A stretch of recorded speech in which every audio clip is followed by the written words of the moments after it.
Is this good? Sweet.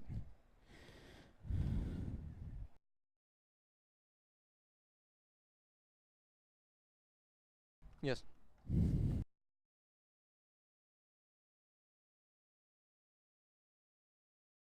Talk about last year's game against them too. What was last year's scores? Hello and welcome to McDonough, Georgia. As your Georgia Revolution FC are on their second home match of the year, third match overall in the NPSL Southeastern Conference. We started the year off rough, 2 losses, but they're 2 games that we saw a lot of good things from. And the 2-1 loss to Greenville, and even in the 5-3 loss to Atlanta SC on the road last weekend. What are some positives you picked up in the first 2 games? Um, the biggest positive is that the guys never gave up, even when they went down, especially last week against Atlanta SC. It seemed every time that Atlanta SC would score a goal and seemingly want to go out on the attack, we would answer. And that's something that a few years ago the Revs wouldn't do. They would fall down 2 or 3 goals and just never be able to claw back. So the fact that the guys are still fighting, regardless of the fact that it seems everything seems to be going the wrong way. We aren't getting the bounces. We're hitting, posts, crossbars. We're not getting the calls. But the guys haven't given up. They're working hard, and that's something that you can really bring positive from the first 2 games. And speaking from the positive side, let's bring it back to a kind of negative, I guess, side of Guess we got to, huh? the analysis. But last week's game, not the result you want, not the scoreline anyone hopes for, a 5-3 loss. What are some key things the Revs need to improve upon to get a W tonight? Big thing is communication. Most of the mistakes that were made last week were communication. Hey, I'm going, you stay back. It's simple things like that. That's not happening, and you saw it on the first Atlanta goal last week. It's just miscommunication. Also, and a penalty kick. Yeah, and a penalty kick. I mean, it's paramount, and not. You really don't want to get in a situation where you're not having simple communication problems, so to speak. That's just something that needs to iron out. They need to be stronger on the back line, and I think everything else will take care of itself. We're scoring goals. We're getting chances. We just need to iron down that defense. Yeah, for me, I think one of the biggest things is a holding midfielder role that we've struggled to find. And we need someone to step up there. We have a guy on the bench from Georgia Southern, Atlanta Academy, Alhaji Tamanu, and he has the potential to do that. We maybe in the second half we see him come in and take over that role, but in the first half someone has to step up while he's not on the pitch, and I'll be looking for that. That's one of the keys for the Revs today in success is really having that holding midfielder drop and cover when Jacker and Sagi Hirsch do get up in that attack. Both of them are in the starting lineup tonight. But last week you mentioned we scored 3 goals. They were all off set pieces. Does that worry you? Is that a positive? It's a little bit different from the Revolution of the past. Set pieces have never been something we've been strong on. We've been very good in the open play usually. What are your thoughts on that? I think and this goes to just field conditions really. The pitch at St. Francis High School up there in Alpharetta is terribly small, even smaller than our pitch here, and I think that's what really gave us a boost on set pieces. I don't think that's like a trend. I don't think we're going to be just scoring off set pieces left and right. I just think due to the conditions we were playing in, that's just what worked for us. Long throw-ins on a shorter width pitch, that we got 1 goal. Sagi Hirsch throw it over to Dion, and he headed it in. I really don't think you could duplicate that here at Warhawk Stadium. It's just a little wider. I don't think the ball would get there as quick. So no, I really don't think the set pieces are going to be our go-to, and I might be wrong. I mean, they might be working on it, and it might be something that they'll be good at later. But open play, like you said, is always our thing. That's how we scored most of our goals last year, and we've been getting chances this year. Honestly, it's just we haven't put them in, and that's really what we got to do. And I think once the first one like that goes in, I think we'll start hammering them in. And what are your 3 keys to success for the Revolution tonight? Well, like you said, midfield play. We've got to have somebody who'll stay back holding. We can't have everybody run up at once. It's not going to work. It didn't work last year, and it's not working this year. What they say, the definition of insanity is doing the same thing and expecting different results. And it just isn't happening. We just need somebody who's disciplined enough to stay back, even if they want to run up. I know Tony and I know all those guys want to go up and score goals, but somebody that, again, communication, that's the second key, is somebody's got to let them know, hey, you stay back, I'll go up. And they've got to know in their mind, hey, that's what I've got to do. And it's not just staying back, it's also dropping back at times. Because, like I kind of mentioned earlier, I mentioned this in the Revs Live podcast, Jacker and Soggy Hirsch, we all know it. The opponents know it. They're going to get up the field. And that leaves opportunities and vulnerability on the flanks. The center back's going to spread out, and they're going to cover that. And then your holding midfielder has to drop back and play a center back role, so the middle of the field is also taken care of and allows the center backs to take care of the wide parts of the pitch. Yeah, definitely. And the third and final key I'd say tonight is just forget about whatever's happened so far. Yeah, short memory. Yeah, short memory. I mean, we're there. We're so close. We're so close to breaking through. Just don't let the shortcomings so far in the first 2 games affect you for the rest of the season. And it's all mental, really. You can't let something like that get over you, or else it could turn into a season-long thing. Just short memory. It's kind of like when, let's go to an American football reference, when a quarterback throws an interception, you just have to forget it. Same thing. First 2 games, forget it. It's basically starting a new season. You know, we have to win. You know, that's one thing I will mention. This is pretty much a must-win game. Must win. As close as you can no get to a sugarcoating it. Yeah, as close as you can get to a must-win game this early in the season. If we have any aspirations to host a playoff game, really make the playoffs, we have to win. We have to get some kind of result. A win is better, but a draw, not so good, but it would definitely go towards helping us get to our goal. And now one of the reasons for that is because this year we did lose 2 teams in the conference, and that shortens to a 6-team conference, which is a very, very small conference. We're only playing 10 games this year. Including tonight, there are 8 games left in the Revolution season. Only 4 teams make the playoffs, down from 6 last year. That's a big difference. You're losing games, you're losing opportunities, and you're losing playoff spots. So the combination of the two makes every game just that little bit more important in the long-term scheme of things. Oh, yeah, for sure. I mean, had we had the rules this year that we had last year, we wouldn't have made our big run in the playoffs. We finished 6th, the final seed. And that wouldn't have been good enough this year. So, we really got to go. I know we got the talent. Everybody knows it. I think, if you listen to the Revs Live podcast that me and Riley here do, we both agree that we've been the better team in both matchups this year, but the ball hasn't bounced. And that's how soccer is sometimes. This team, Nashville, I think me and you both agree that the ball's bounced pretty well for them. Very well for them. They've got everything going their way. I would go get a lottery ticket if I'm an International fan right now, because they are the luckiest team I've seen in the lower divisions right now. And my keys for Nashville, if they want to have success tonight, they got to do 3 things. Number 1, they got to have success in set pieces.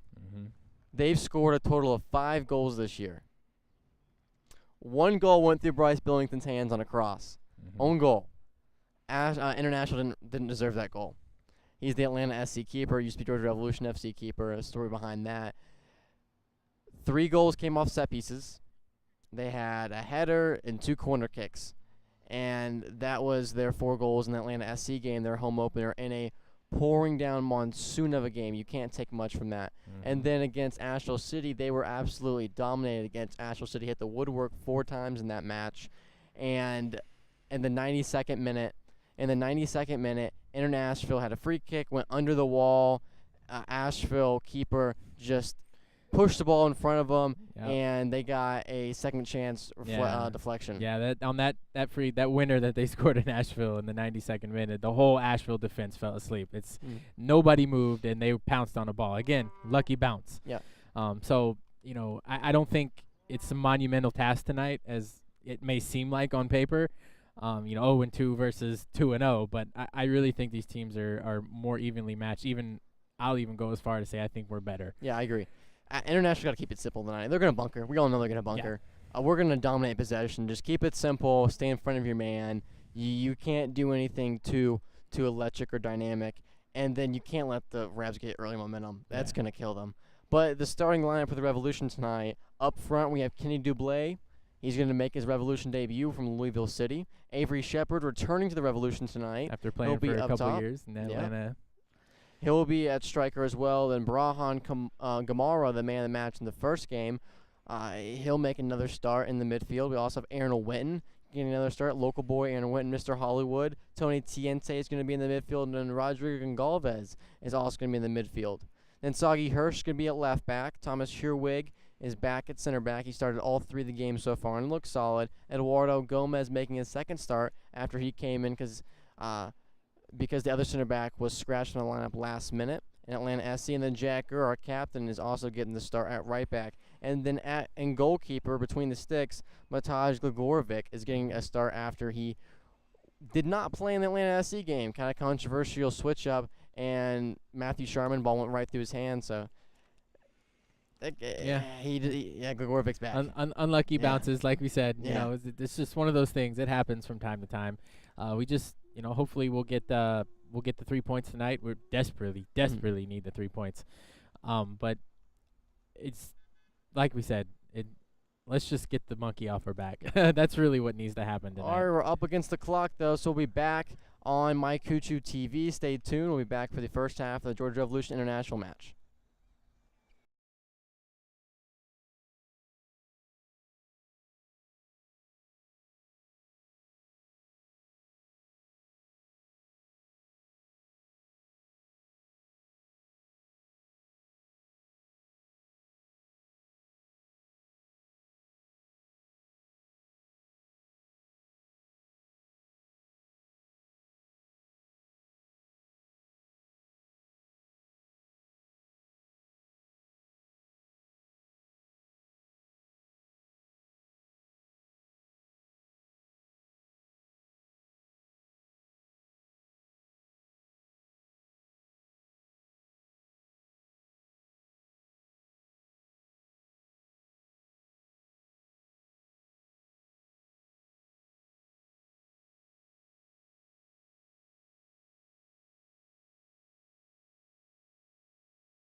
16, Nathaniel Grant.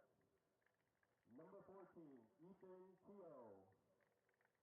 Number 7, Phelan Silva. Number 5, Victor Tosado. And number 6, Gregory Warden. International head coach Alan O'Connor. And now for your Georgia Revolution. The keeper, number 1, Martina Dragovic. Defender, number 2, Jack Kerr. Defender, number 3, Eduardo Gomez. Defender, number 5, Thomas Herrig. Defender, number 14, Shaggy Hurst. Midfielder, number 10, Brahan Gomorrah. Midfielder, number 17, Aaron Wynn. Midfielder, number 18, Tony Chiante. Midfielder, number 24, Rodrigo Guncover. Forward, number 9, Kenny Dublé. And forward, number 29, Avery Shepard. And of course, the Reds are coached by Theo Martinez.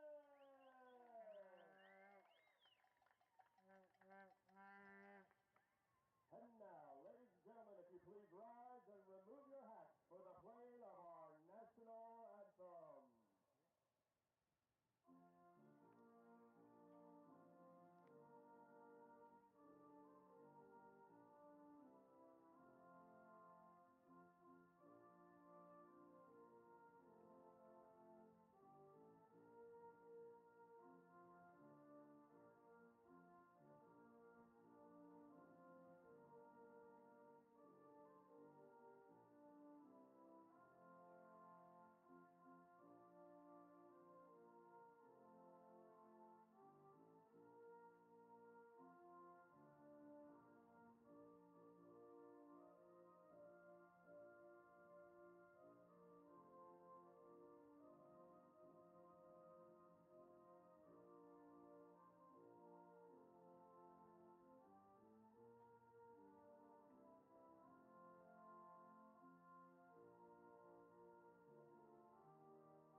Georgia at Warhawk Stadium as your Georgia Revolution FC take on Nashville and this NPSL Southeastern Conference. Nashville comes top of the South. 2 wins, 0 draws, 0 losses. Georgia Revolution FC doesn't have a match after it. 0 wins, 0 draws, 2 losses starting NPSL season.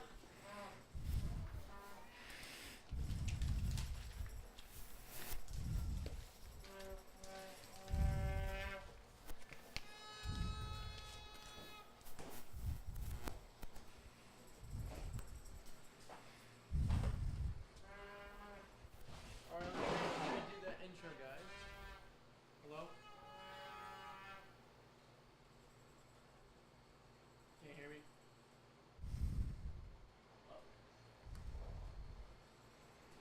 Oh, it wasn't on. Oh, it wasn't on? Okay. Can you hear me now? Okay. Dang. That's my bad. All right, welcome into McDonough, Georgia, Warhawk Stadium as Georgia Revolution FC take on Nashville in this NPSL Southeastern Conference matchup. The Georgia Revolution look to bounce back after a 0-2 start to their season when International are on top of the conference with 2 wins and 0 losses. Georgia Revolution have looked good in their first 2 games. Don't get the results mistaken for played on the pitch. That's a very important aspect to the game of soccer. While International came on with 2, well, you could say very lucky victories against Atlanta SC and Asheville City SC. Yeah, like we said, if you were watching our pregame show, it's one of those things where it's just they're getting all the lucky bounces right now. And we're kicking off. Inter Nashville is going from left to right on your screen in the blue and white tops with the black bottoms and white socks, while the Georgia Revolution are in the stripes in the blue bottoms and blue socks. International have possession in the Revs half of the field. Elton Goodwin gets the ball stripped away. Aaron Witten has possession now, looking for Jack Gurr. Jack Gurr counterattacking, gets the ball poked away, and International get possession back before kicking it out of bounds for a throw-in for the Revs. Now this Georgia Revolution lineup looks a bit different than we saw in past games, as Kenny Dublé gets to start up top along with Avery Shepard. Kenny Dublé played with Louisville City for 3 years in USL Championship, the second highest level professional soccer in America. And Avery Shepard comes in after playing with the Revs and then going to Atlanta SC. When he played, it was the Atlanta Silverbacks for 2 seasons. Yeah, Avery went up the other side of town on us for a couple years. He lost his way a little bit. He did win 2 trophies with those guys up there, so I guess it wasn't a complete waste of his time. We might think otherwise, but yeah, he's come back and making his re-debut tonight. Good to see him back in the good kit now. International look to play the ball long. Eduardo Gomez, clears the ball. Aaron Witten trying to chase the ball down, but International as back line has the ball. Yeah, it looks like they're already putting Sagi way high up line on the wing and making Rodrigo come back on the back line. Looks like we're kind of playing a pseudo three-person back line. Kenny Dublé did a nice job of keeping possession before it was poked away by Nashville. But looking at this Nashville lineup, they only have 6 players in the field right now that have made starts this season. A big turnover, 5 different guys making their International first starts in this matchup. So the chemistry's not completely there for this Nashville team. It's gonna be interesting to see in the early stage of this match how they respond to adversity and how they respond to the Revolution attacking, like right now where Jacker has the ball and International's half. He looks to chip it up, looking for Aaron Witten. Tony Tiense has the ball now, trying to settle it down. Brahan Gamara fights for the ball, gets the ball back, looking for Sagi Hirsch. Sagi Hirsch has the ball near the top of the box. Sagi Hirsch cuts in, looking for a cross. Avery Shepard headed away. Kenny Dublé. Go! Go! Aaron Witten, Mr. Hollywood, shines bright as Georgia Revolution FC get the first goal in this match in the 3rd minute to go up 1-0 on Inter Nashville. For the Revolution, number 17, Aaron Witten. That goal was created by Kenny Dublé as Sagi Herson in a good cross into the box. And then Avery Shepard heads it in. The goalkeeper cannot control the ball. Then Kenny Dublé pokes it out to Aaron Witten, who taps in for the first goal of the match. And that's always seems to be one of our keys of the game. Every game is the Revs need to get out to a fast start. Whenever the Revs get out to a fast start, they always play better. And now Nashville, which I'm sure wanted to come in and bunker and try to get us on a counter. Now they kind of have to play out of what they wanted to play originally because they're now down so early. Yeah, we look at this Nashville team who have bunkered in their first 2 games. They bunkered against Atlanta SC, which is hard to do. Mm-hmm. That's 2 teams that want to bunker, and they were both not happy when they couldn't. Now Sagi Hirsch plays the ball up to Nashville intercepts, looking to counter quickly. Aaron Witten trying to fight back physically. Can't do so. International are attacking right now. Play the ball up to the near side. Good touch. Cross into the box. Headed out by Eduardo Gomez. Sagi Hirsch tries to get it to Aaron Witten, but International get the ball right back.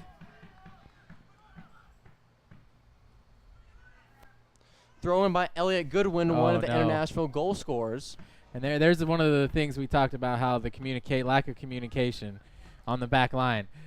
Sagi Hirsch and Rodrigo Concalves, who are on the back line at the moment of that play, neither one of them communicated with each other and let that man run past both of them and get that ball. That's the kind of things that we talk about in the pregame and on our podcast cannot happen, because that will be punished later in this game. Very dangerous chance there by International that led to a goal kick, but Elliot Goodwin played a very quick ball to the top of the box to Christian Gomez, who hit it first time. And if he had a better shot, that would have been a very, very dangerous play. He had a lot of space there at the top of the box. You cannot let someone have that much space. Yeah, that's exactly what we've seen. Kenny Dublé now pressuring the goalkeeper. Ooh. That's definitely something we've seen been punished so far this season for the Reds. Very much so. Aaron Wynn tries to get a tip to intercept the ball, but International retained possession. JP Armbuster gets at the ball to Elliot Goodwin. Elliot Goodwin playing to Silva. Yeah, this is the time of game. Hard foul there by Rodrigo. Yeah, this is the time of the game where I know we just scored a goal. We're desperate for a win, but the guys really can't overcommit to anything. I don't want, they shouldn't get too excited and maybe like they're foul when it's really not necessary. Just play your game and don't press things, because that's how mistakes happen. I know we're up a goal and we're feeling good, but just be steady. Tony Tiente heads the ball away in a bicycle volley effort from Nashville to keep possession, and a dangerous chance now as Elliot Goodwin chases the ball, but too far for him to run, and a goal kick for the Revs. So far in this match, a few guys have looked dangerous at moments. We have Teala, Silva, Elliot Goodwin, and Christian Gomez have all had chances that they could not convert on, but International has had more of an attacking presence in the first 6 minutes of this game than I've seen from them in 180 minutes so far this season. Yeah, it's kind of weird how that happens, but like you said, this is also the first time they've trailed all season. And they've also have what you said, five new guys in the lineup. So maybe they were just holding the guys off. Maybe it was one of those, hey, we're not quite ready for this guy, or maybe they're, things didn't go International, I will give them credit. The first game this season against Atlanta SC, they had a lot of ITCs not clear. Yeah. And they were frustrated with the league and frustrated with U.S. Soccer that their ITCs couldn't clear. And they were short a few men, and a few guys are playing out of position. And that kind of led to the lack of chemistry and guys playing out of position, led to the penalty kick where Atlanta SC scored. But Aaron Witten, good interception, looks for Avery Shepard. Avery Shepard couldn't get a touch on it. And the ball is going to float back to Josh Scoper. Yeah, a little tidbit information there on Avery. When he played for the Silverbacks, now Atlanta SC, he was actually there. He led the team in goals per minute played. So he's a prolific goal scorer, as we know. I think he scored on us 4 or 5 times as a Silverback. So I really want to see him, get off the snide and really get something going in this Elliot game. Goodwin couldn't quite get there on the long ball played up by Silva. Into the hands of Gregorovic. Gregorovic looking to punt the ball downfield to Avery Shepard. Avery Shepard's a big target. Him and Kenny Dublé are some of the bigger strikers we've seen in Revolution uniforms. Yeah, it kind of like having 2 Isaac Promises up there this year. A lot of size and but that 2 Isaac Promises that stay on side. Yeah, on the whole time. And I think that's probably why we were a little more successful last week on set pieces. Is just we got a little bit more height this year than we have in the previous That's years. a combination I want to see more of. Brahan Kamara and Sagi Hirsch, because we see a guy like Elliot Goodwin who wants to jump the gun a little early. You can play that to your advantage and initiate attacking positions with Brahan and Rodrigo creating quick give and goes and 1-2 touches. Yeah, it's going to be paramount. We really need good midfield play. Rodrigo looking for Sagi Hirsch, making a run down the side. Sagi Hirsch tries to flick the ball, but as he does so, he does kick Elliot Goodwin in the face.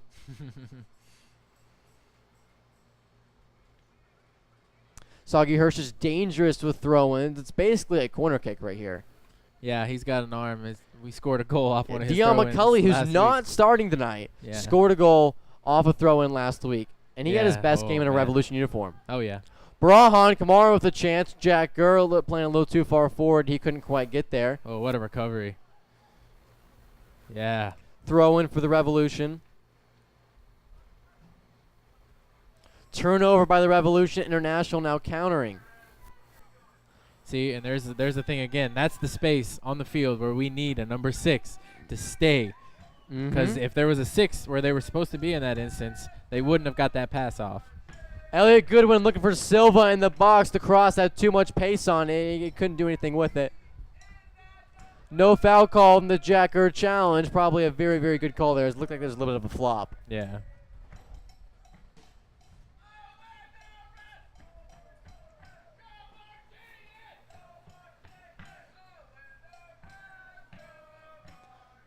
Excuse me, a late foul was called. International have a free kick. Playing in the box. Dangerous. Ooh, offside.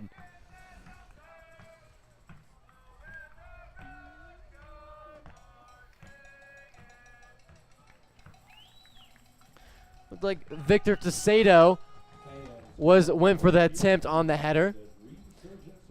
He's played every season for Nashville. He's one of their few guys that have returned every single game for this Nashville team in their third year of existence. They had a lot of success their first season, dropped off a little bit at the beginning of year 2, but then got an influx of talent from USL Championship side Nashville SC, who sent some players on loan. We saw them firsthand here at home.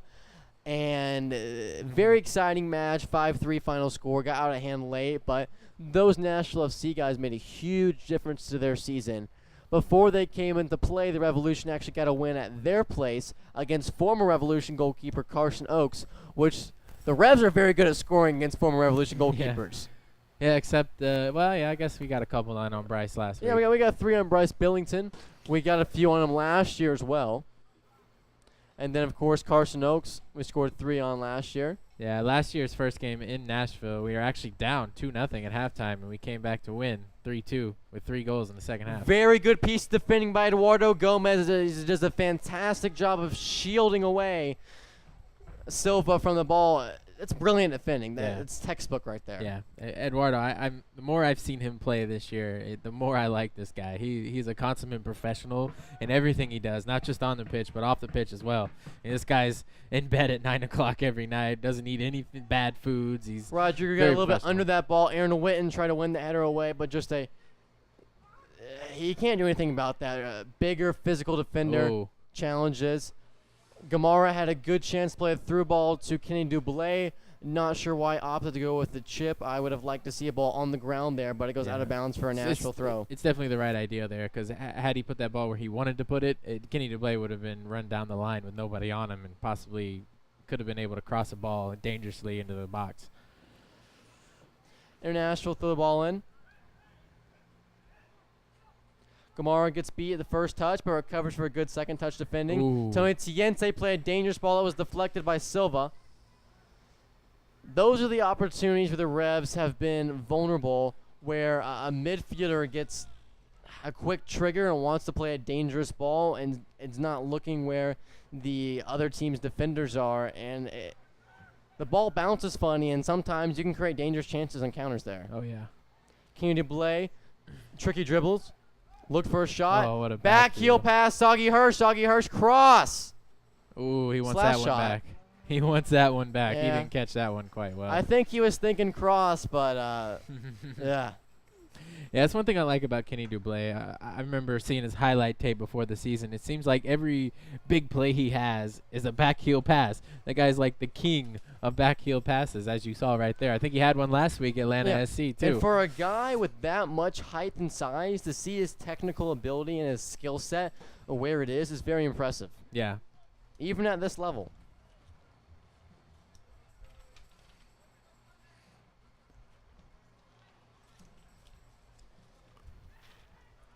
Throw in for Armbruster. Armbruster gets the ball back off the chest. Challenged by Soggy Hirsch. Armbruster gets it away. International played the ball right where Gamara was. Gamara couldn't get it back, but Rodrigo helps him. I'm liking what I'm seeing from Rodrigo Gonçalves right now. He's playing the left back position, and Soggy Hirsch is playing the inverted wing back position right now. Yeah, I think they're both way more comfortable where they're playing right now. And like we said in our podcast, we thought, both of us thought Rodrigo probably had one of his worst games in a Revolution uniform last week. But I think putting him in the positions they are now, I think it's better for them to succeed where they are, and it is showing. They both look way more comfortable today. I would call this formation more of a 5-3-2, but the fifth defender is Sagi Hirsch playing an inverted wingback, just adding depth on the near side. Attack. And a Wow. shot by Nashville just goes over the crossbar. Yeah. That was dangerous. Oh, very. But, you know, I'll take those low percentage long shots as long as we've got somebody that's pretty competent, which I believe Mattia is, there in goal. And Brian Gamara did capitalize on one of those low percentage shots in the first game against Greenville FC. He put the ball into the top right corner. Good shot by Brahan. He saw the keeper was slightly off his line, and he capitalized an opportunity. Avery Shepard is beaten in the air, and International have a quick attack. Elliot Goodwin. Oh. Good save by Mattia. And a Ooh. good tackle by Tony Tiente, but it looked like it was a little dangerous and a Yeah. foul for International in a semi-dangerous position. Yeah, he was a little out of control on that. But what I'm more worried about is the indecisiveness for Mattia there. We were just giving him daps, and he really should not have come out on that. No, he should not have, but That was it dangerous. all started with a Frank down header he won over Avery Shepard, and from that International counter very quickly they played a good ball to Elliot Goodwin. Elliot Goodwin is one of their fast guys on the team. This is a slower team, one of the slowest teams in the conference. Elliot Goodwin gives that change of pace, and he scored in the first game against Atlanta SC on a cross. He hit it first time. A solid goal, but he used his speed to get in position there, and that's his best asset.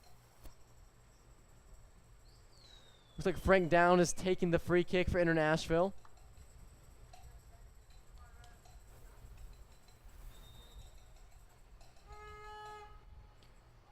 Free kick didn't even challenge Yeah, Mattia that wasn't a there in worry goal. for Mattia at all there. Mattia's a great goalkeeper. He actually got capped for the Montenegro under-19 teams in the European Championships recently, so definitely a solid guy standing between the sticks tonight. Mattia, goal kick, looking for Jack Gurr. Jack Gurr.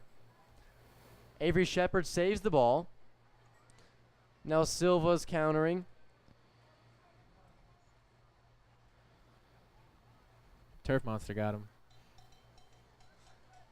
I don't think the Turf Monster is going to have as big of a win as they did week 1 against Greenville on the corner kick, Oh, yeah. where Jamie Smith pulled a Charlie Brown and completely whiffed Whoop, on a corner kick. Yep. I wish we had gotten a gif of that.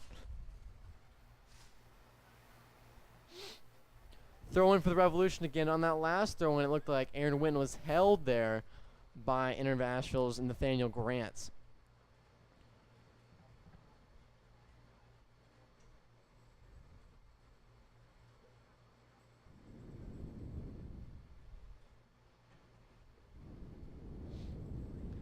And we were thinking going into this matchup that we would see every team in the NPSL conference in competitive action because Chattanooga was going to play last weekend. But weather had other plans for us as that match against Nashville was postponed. Chattanooga FC did not get their season underway, but they're playing Greenville FC as we speak right now at Fort Finley. Yeah.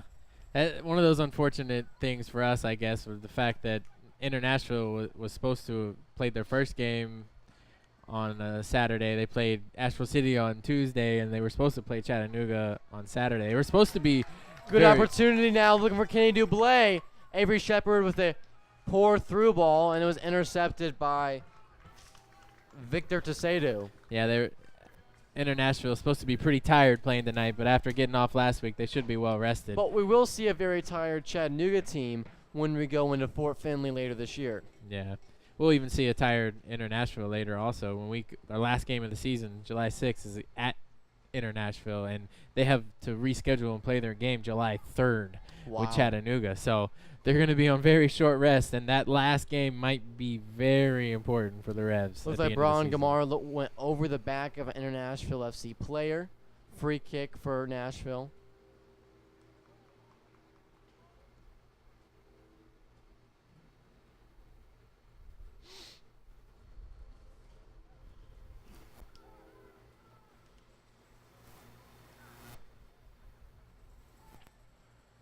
Nathaniel Grant makes the decision, sends it across.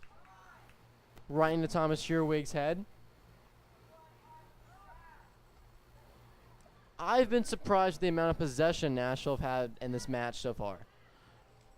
Yeah, it's not usually like them to have this much possession. Usually they bunk down and counter, but Soggy Hirsch plays it for Ken Dublé. Ken Dublé, can he get there? ooh. No, he can't. Frank down with a good defensive effort, but that's a very good idea by the Revolution. Yeah, that connection Kenny- between Sagi and Kenny is going to break through one of these times. Frank down was behind Kenny Dublé, so if Kenny Dublé can retain possession and turn around, a dangerous crossing option with Avery Shepard and Jack Gurr both making runs down the opposite side, back post. Soggy Hirsch, long throw in into the box. Avery Shepard! Very good save by Josh Goper.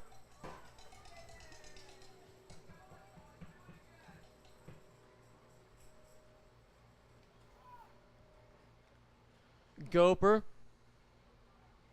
plays the ball. It's intercepted by Jack Gurr. Oh. Free kick called on either Aaron Witten or Tony Tiense. Looks like the referee's talking to Aaron. Are you surprised with the amount of playing time Aaron's gotten this season? 2 starts and a significant amount of time in Atlanta. I think he deserves it. One of the best players coming off the bench last season. Worked hard. Had a great season, college season at Reinhardt. I think he fully deserves it, and I think it's showing on the pitch. He scored a goal today, so. Oh.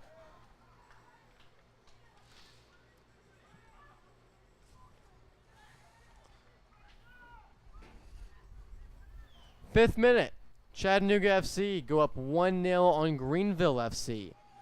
That helps the Revolution, keeping the conference Yep. all in line after Greenville did get that win over the Revs. Kenny Dublé wins possession as he dropped back to play a little defense. But stolen right back by Christian Gomez. Frank Down now has the ball.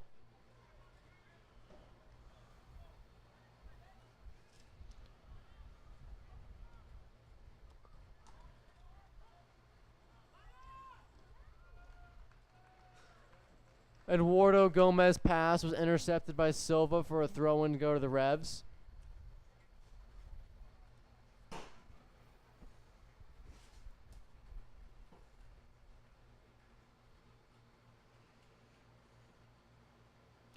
I will say an interesting thing that has been prominent in this match so far is the tight marking on Aaron Witten.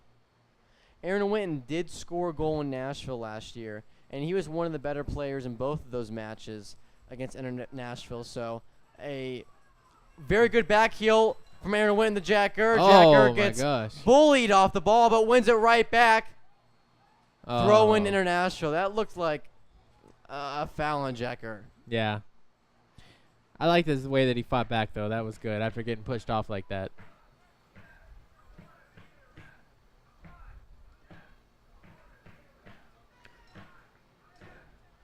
Frank Down chases the ball back. Long ball. Headed, looking for Elliot Goodwin. Soggy Hirsch gets, Rodriguez in the way of that. Interception there by Tony Tiense. Avery Shepard What can't a control the touch. ball in the first touch. You saw what he was trying to do there. He was It was a trying to good tip it idea. up. Yeah. Didn't Unfortunately, work there out, was somebody unfortunately, there. That's experience right there for you. Yeah. Eduardo with another Throw in. spectacular Yeah. defensive effort. He slid another 4 or 5 feet there. Yeah. I mean, the grass just carried him. It looked like a slip and slide for Eduardo. And the precision to make sure that was a throw-in and not a corner kick. Yep. Just getting it inches inside the flag. I think it might have grazed the flag there. Jack Gurr clears the ball.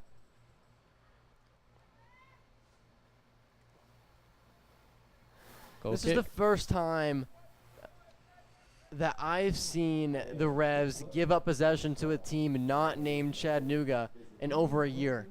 Yeah. Yeah, that's one of our playing styles. We like to attack, we like to possess. And that's kind of hard to do against those boys up there at Right. Fort Finley. I mean, I see the thought process behind it because International is not a team that's going to break you down. They don't have the skill set to break you down in a solid formation. And we're a team that's been vulnerable on that attack, and until we can find a holding midfielder, there's no reason to risk being drawn out into attacking positions. Yeah. It'll be interesting to see. I believe we're going to go in a more attacking philosophy when Alhaji Tamanu gets in the second half. Yeah. Arm Brewster I think that sends the ball in the middle. Good give and go there, looking for Elliot Goodwin. Good save. Excuse me, that was Christian Gomez there. Christian Gomez gets a shot on target. Yeah, I think we have a couple of the super subs waiting on the bench today. So there's Sajad Delane. We got Pascal on the bench. Alhaji. I mean, we've got weapons ready to come Dion off that bench. McCulley's not playing in this game. A little bit of surprise. Yeah. You know, Dion is getting up there in age now, He and is. between playing with us and the Belizean national team, sometimes he's got to take his rest days. But after that extraordinary game he had last week, I think he It's deserves well it. deserved, yes. Quick turnover there by International. They're countering quickly. International cuts in. Top of the box. Spin by Silva. Interrupted by Gamara. Gamara plays it up to Dublé. Dublé has 2 men on him. Frank Dow heads it away. See, I don't like to see that. I don't think we should be playing the long ball. I agree. I think we should have recycled that and kind of played out the back and moved up, because in that situation, he played it up, but nobody followed the ball. Had somebody followed that ball, there would have been space in the midfield for them to take, and they would have been able to run it. But as it stood, nobody ran with that ball, and it just recycled back into international possession. This is something we saw last week, too, with Atlanta SC, as most of our attack came from long balls, which is something that we've never been successful at. No. That's not how our team is set up. It's kind of lazy from the Revolution in an attacking standpoint. Yeah, that playing it forward and up top is something that you do when you really don't have talent on your team. Right. And or if the other team is clearly better than you. And last week, That was neither of those were the neither case. of those things were the case. We were the better team, and I don't know. I think we kind of played into what Atlanta SC wanted us to do. Last year we saw success when Jacker had the ball in possession and Jacker created opportunity. Now Aaron Witten has an opportunity. Can he get there and keep it in bounds? No, he cannot. Aaron Witten is very upset and kicks the balls into the fence and says a few choice words to the referee as he walks back to position.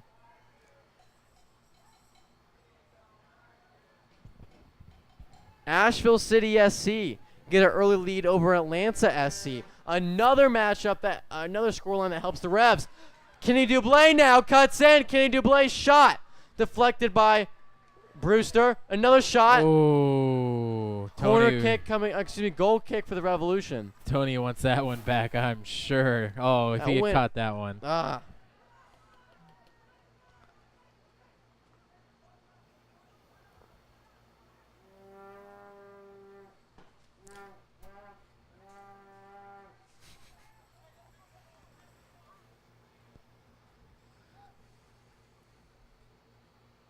Eduardo got up there again. So far, he's been the best player on the field. Eduardo Oh, yeah. Gomez. Yeah, he's Tony Tiense is up there as well as he makes a nice Ah. defensive stop. But then again, very poor decision by the goalkeeper there. Kenny Dublé cannot capitalize.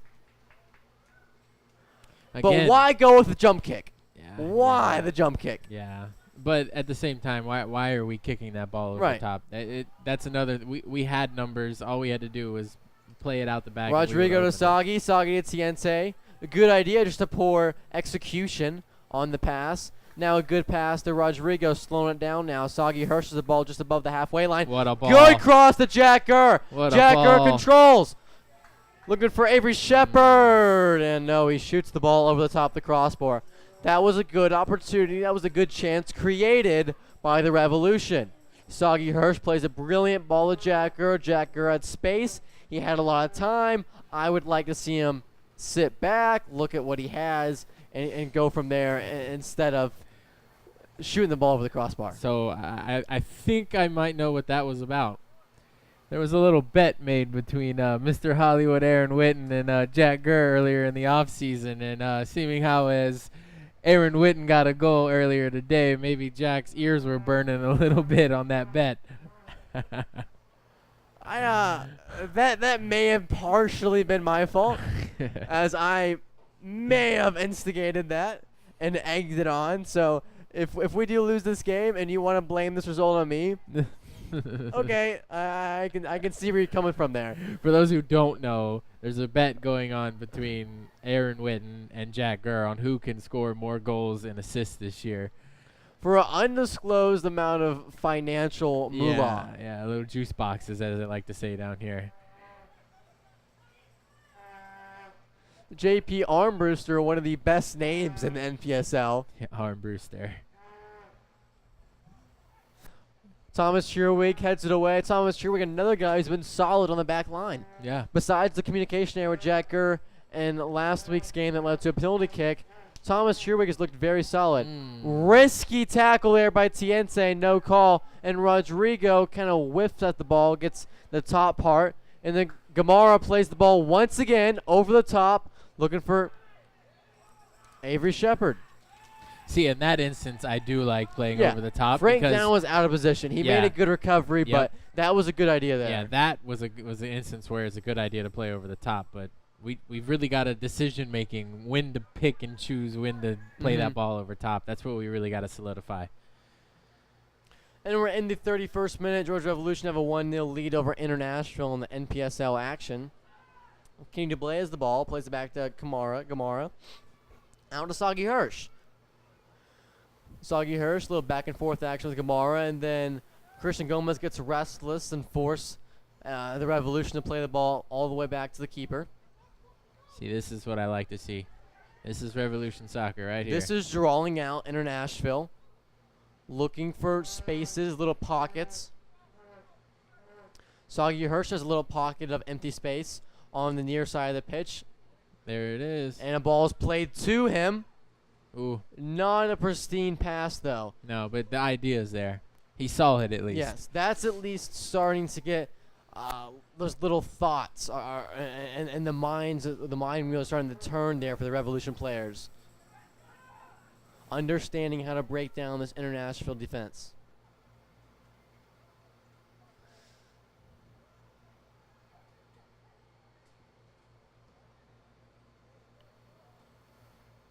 Oh, in that Asheville City Atlanta SC game, the goal scored by Asheville City was actually a penalty. And one of the Atlanta SC players grabbed an Asheville City player around the neck and threw him down on the ground and threw an elbow on top of him, kind of DDT style, and got a straight red card. Another red card for Atlanta SC. That's almost as bad as the missed clothesline last week.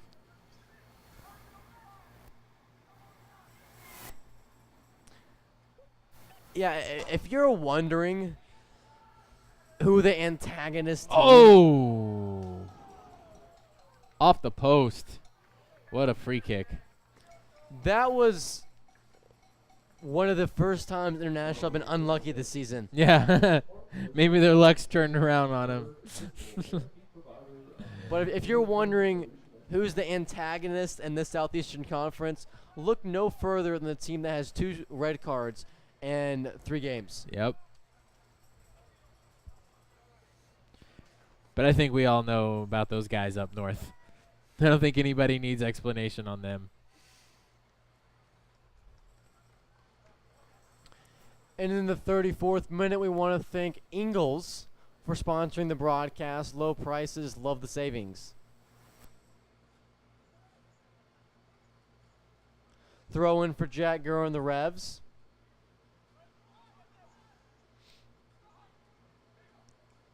Brahan looking back to Rodrigo. Rodrigo plays the ball up. Not sure who that was to. Maybe a Kenny Dublé. Wasn't on the same wavelength there. Frank Down has the ball now.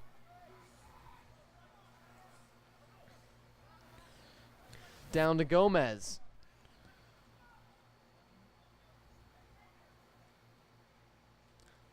Silva does a good job of recovering from a bad first touch. To Seydu. Plays a slow roller to down. Down back to JP Armbruster. Armbruster up the field looking for Elliot Goodwin. Elliot Goodwin chases the ball down. Looks to cross it back in. Rodrigo deflects the ball out of bounds. A corner kick coming up for International FC. Good string of passes there by an international defense. J.P. Armbruster, the good connection to Goodwin on the wing. Goodwin's probably been the most dangerous player for this international attack, just creating solid runs on their direct plays. Yeah, for sure. He's a speedster, that's for sure. That guy Christian is Gomez quick. looks to give in service in the corner. Plays it to the top of the box. Nathaniel Grant has the ball now. Plays it back in. Looking for Goodwin on the header. Matia's right there, though. Strong arms holding the ball. Matia playing it back to our captain, Jack Gurr, who sends a very long ball up to Avery Oh, Shepard. yes. Avery Shepard, though, has a chance. Avery Shepard did not get the solid Ooh. bounce. And to Sato. But another representation of a good time to do a long ball. Talea Silva. Now Nathaniel Grant. Nathaniel Grant still has the possession, makes a nice run down the side. Silva, a dangerous opportunity. That was probably one of the few times this whole night that Eduardo actually got beat. Eduardo got beat by Silva off the ball there, and they sent a very dangerous pass into the box looking for Ethan Ko, who's been quiet. He's one of their better players.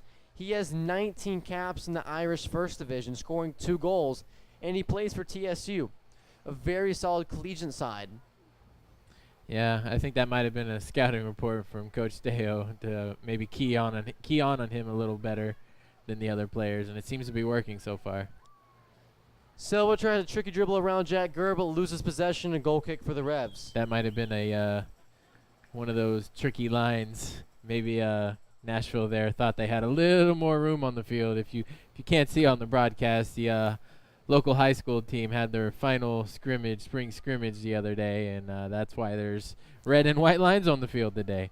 Luckily, though, it's the last time the high school will actually ever play here. They built a new school down the street, and hopefully, if everything goes right, this will be our home, and we can make it our own Eagles perch nest here in the near future.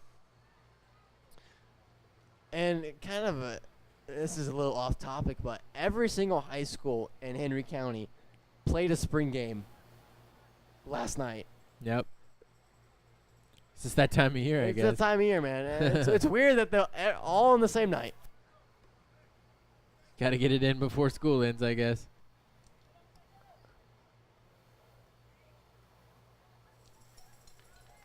Long ball played up for International. Matia grabs the ball away to sizzle out the International attack.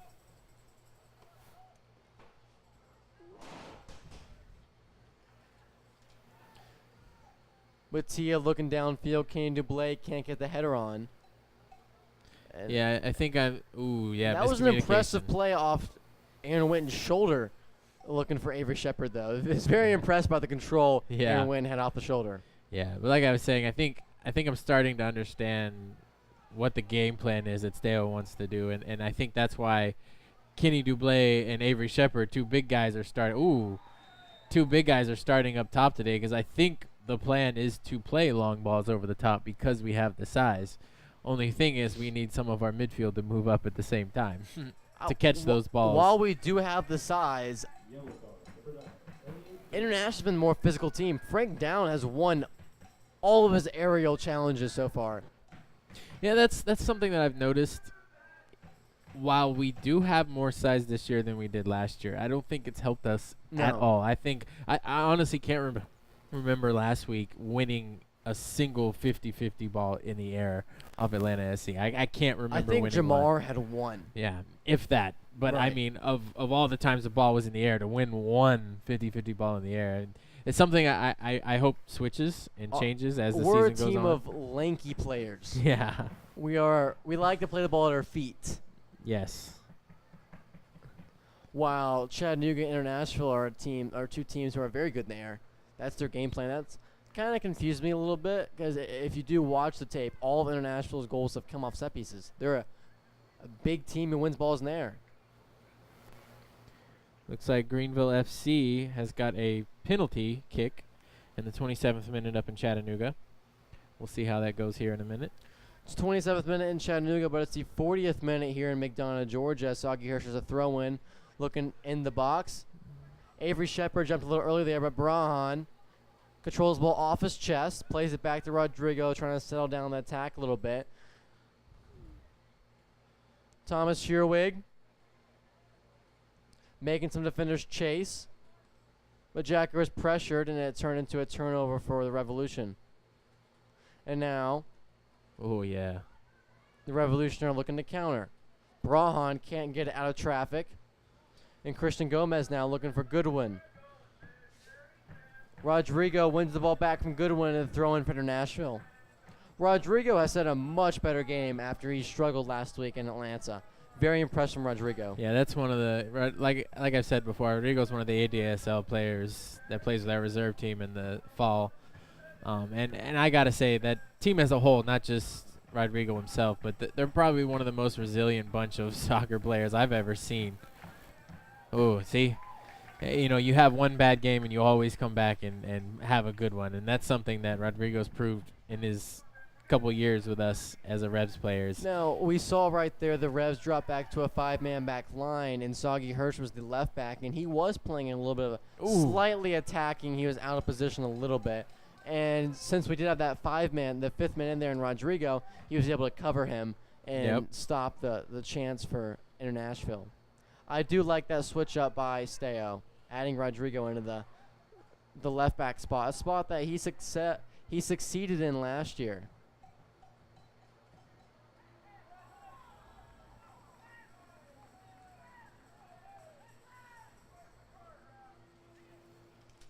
Corner And kick coming up for Nashville. Greenville FC has scored their penalty kick. The game is now in the 30th minute, and Chattanooga and Greenville are tied 1-1. Still a good result holding there for the Revs. Corner kick for Nashville. Ooh. Header. Off the Dangerous. woodwork. But off target. So, like we were saying earlier, looks like maybe International's luck starting to run out here in McDonough, Georgia. They definitely might need to look for a new leprechaun. Yeah. Remember,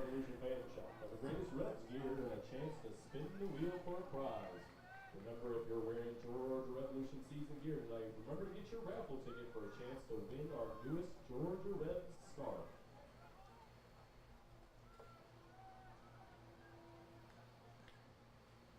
Ooh. It's good to see Eduardo back on his feet after that nasty challenge.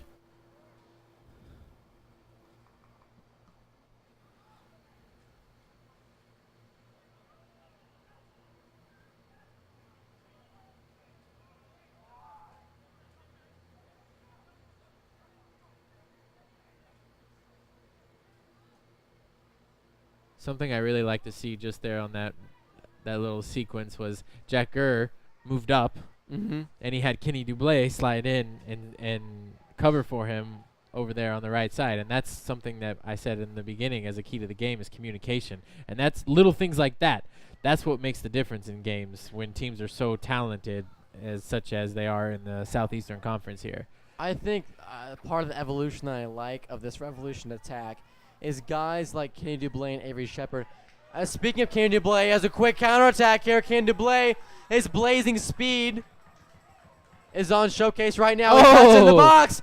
Dublé looking for Aaron Witten, but a good defensive play there by Nathaniel Grant. I want to see Dublé be more selfish there. Yeah. He had a space to shoot. Shooters have to shoot. Yeah, he has to take that shot. Ooh, good touch there. But credit to Nathaniel Grant on being on his horse and just running back there relentlessly. Great effort like I from said Grant. just a minute ago, it's about the little things, even things like that, running back. Uh-oh. Handball. It's got to be a handball. Yep. But back to Kenny Dublé and Avery Shepard, something that's impressed me is last year we saw with Joseph Martinez, he did not necessarily come back on the attack for Atlanta United. He played a very poacher's role.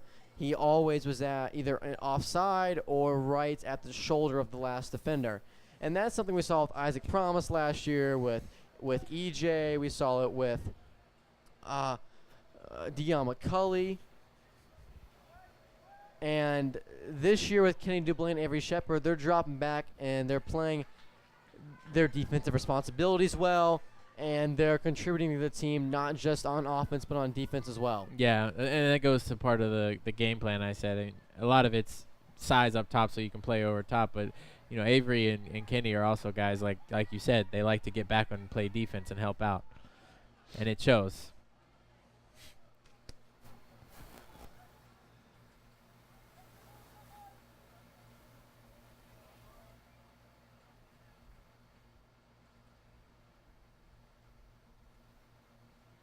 Little gamesmanship there from Mattia.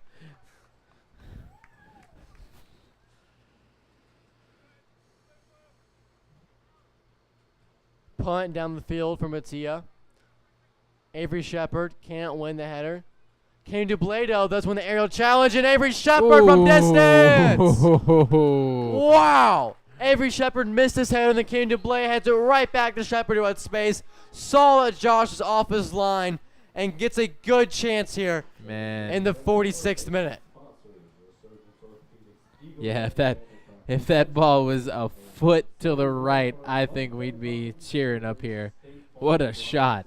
And there can't be too much stoppage time in this first half. There's really not been any stoppage of play so far in this game. It's been a very fast-moving first half. Yeah. Christian Gomez, the good chip, looking for Goodwin.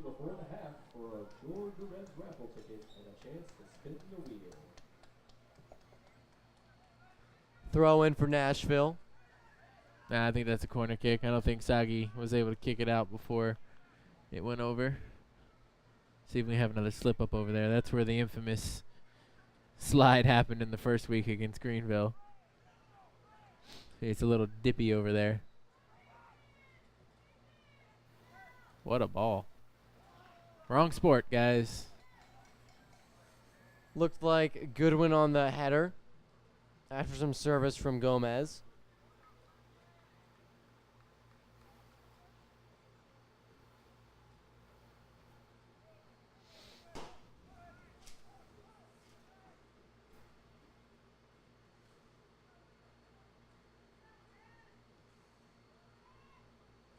'57th minute up the road in Alpharetta, and Asheville City has got their second goal against Atlanta SC. It's now 2-0 in the 57th.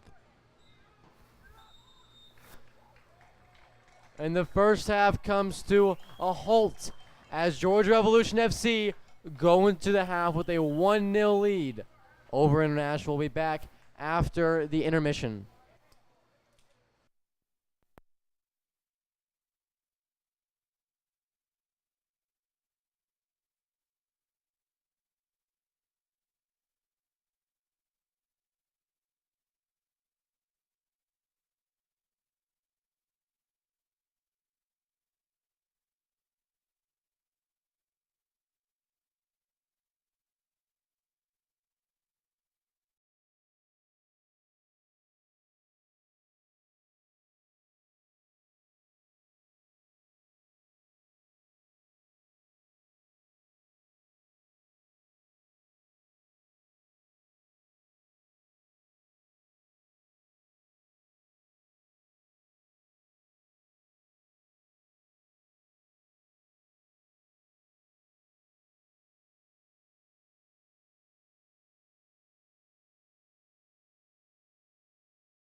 15 minutes.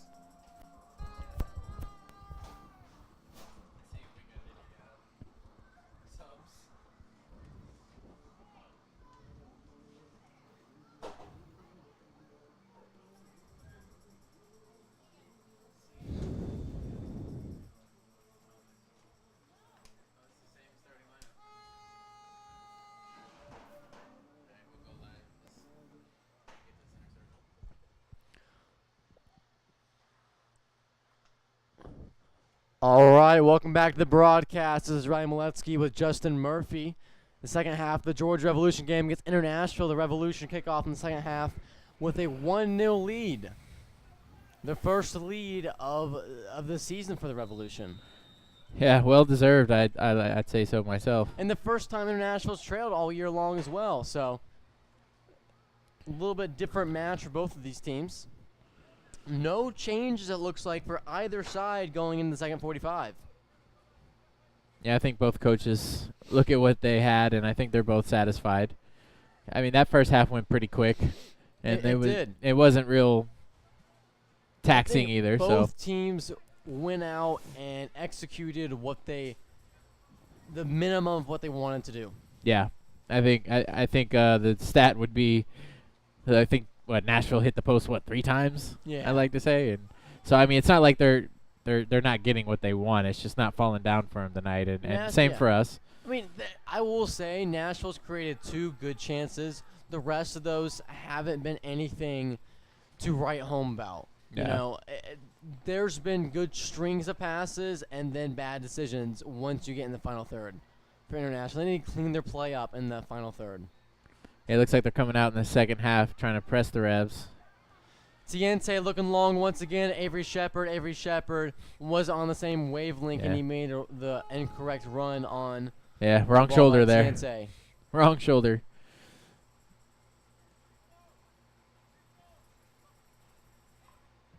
Nashville now.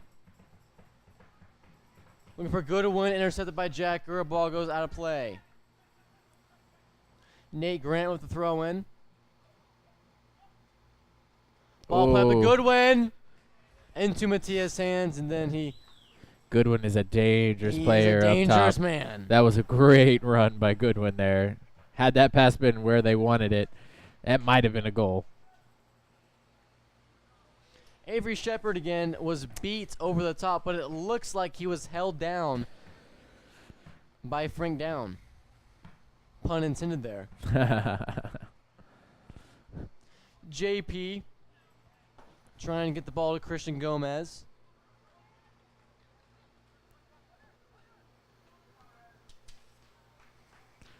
It looks like there's been 1 change for Nashville.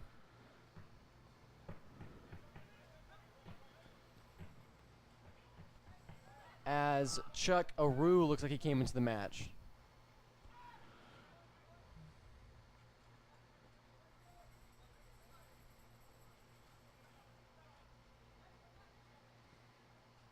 I think this is one of the few times this year that I've actually seen the Revs keep their shape when they go on the defensive here, and it's kind of confusing Nashville here. International guys are kind of throwing up their hands, kind of confused. They don't know how to break it down. Oh, good ball play to Goodwin. Goodwin can't capitalize on the opportunity. Gamara playing it back over the top.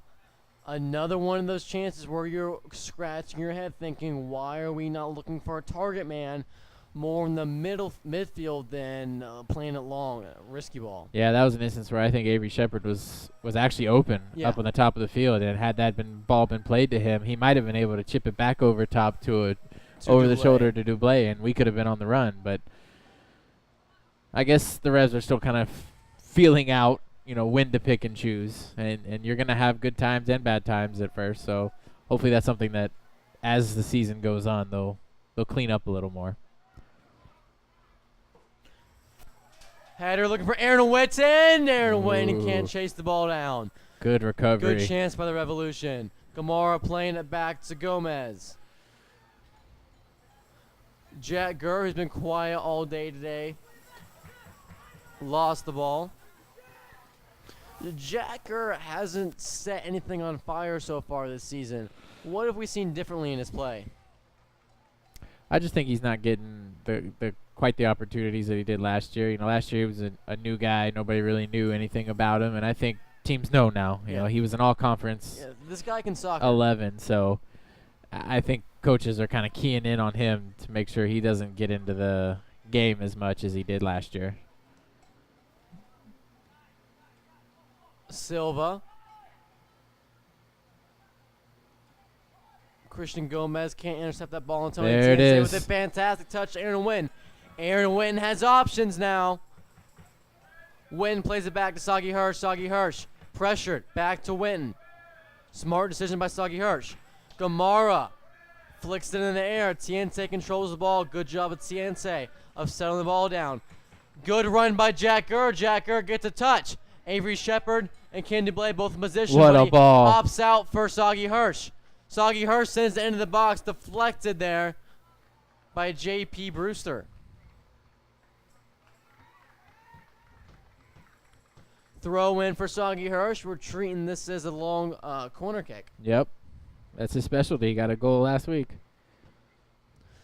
When do we see Pascal and when do we see Alahagi Tamanu coming in this match? Soon. I believe maybe in the next 15 minutes or so. Soggy Hirsch throws in, looking in the box. Frank Down, who's been a monster in the air today, heads the ball away. Kamara's getting very physically pressured by Christian Gomez. Soggy Hirsch once again sends a very nice ball into the box. Whoa. Good one-handed save Wow. by Josh Gopher. That was NFL quality there. A little Odell action on the pick off by Josh. Nathaniel Grant playing in the midfield. J.P. Brewster. Ball deflected away by Gamara.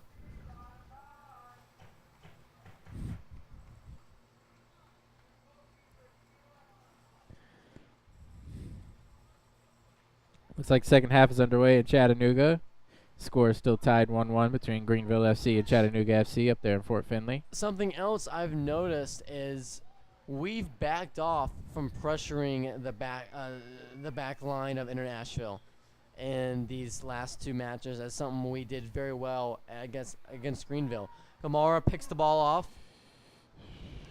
Looking for Dublé. Dublé tracks the ball down. Dublé cuts back.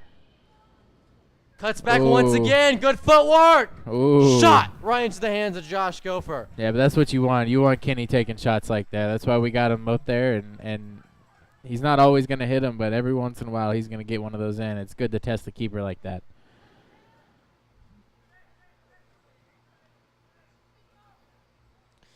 Silva, who attended Cumberland University, has been solid throughout this match for International, one of their better players.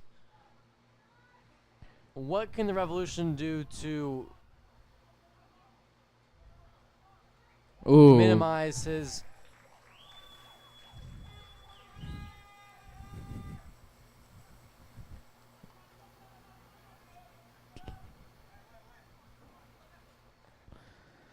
Mattia punts the ball away.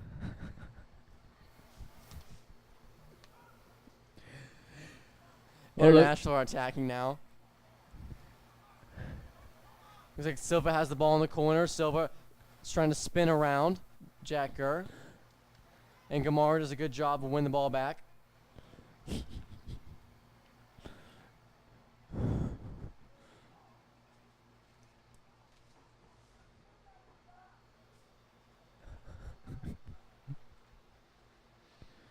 In other news, up the street, it looks like those guys up north are really good at scoring goals down a man. They equalized with Asheville City in the 55th minute. Score is 1-1 between Asheville City and Atlanta SC.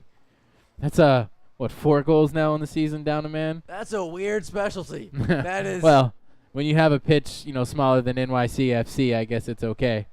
great job by Rodrigo to win the ball back on defense. Oh! And a dangerous trip there on Avery Shepard. Was that card worthy? In my opinion, I think it's card worthy. It was very late. Kind of had his boot up a little there. We've not seen a card in this match. This has been a very excuse me, there's been one yellow card in this match. But considering how many we've had over the last the few past 2 games. weeks, yes. Yeah, it's a pretty tame game. Oh, nutmeg. Can't see crap. Silva does a very nice job of playing the ball out of bounds to stop the Revolution counter. Kenny Dublé was on his tail there. Jack Gurr with the throw in. Silva has been all over this pitch. He's been on the Yeah. right side, been on the left side, been up front, been on the back line helping Yeah. out. He has been a versatile man. Back heel by Witten looking for Gurr. Oh, got him. Yeah, I have to say Silva on the defense and Goodwin on the offense for Nashville. That's a deadly combo there. Those two are great players. Now we got a dangerous free kick opportunity here for the Revs. I'm not gonna lie, I was a little bit mistaken. I was thinking the white line was the 18-yard box, and I was hoping for a penalty kick, but Yeah, as it's gotten darker, it's kind of hard to see those red lines now. Soggy Hirsch sends the ball in the box. Header! Oh! Rodrigo! Oh, excuse me, that's Avery Avery. Shepard. Avery Shepard. Oh, he wants to get on that Wow. scorecard bad. His redemption shot for going up north. Soared over the crossbar.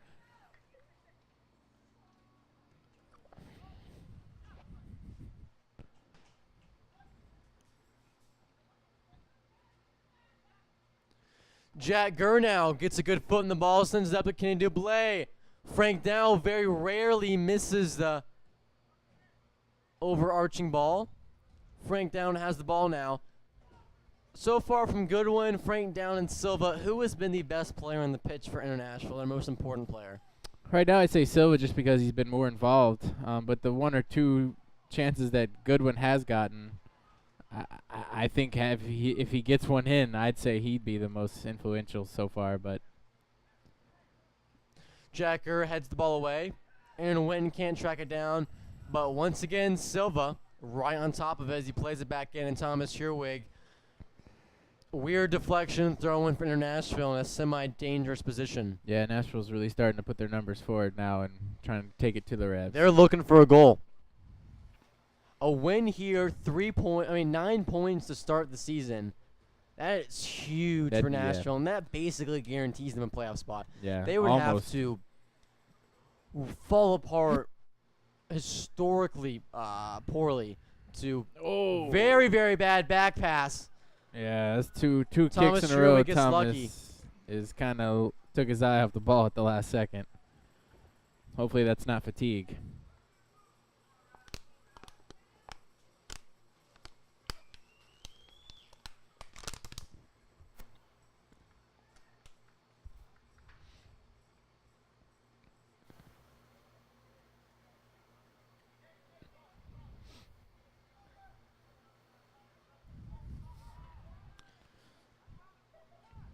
Gomez opts to throw it in instead of Jack Gurr after Jack Gurr kind of zoned out there, holding the ball over his head.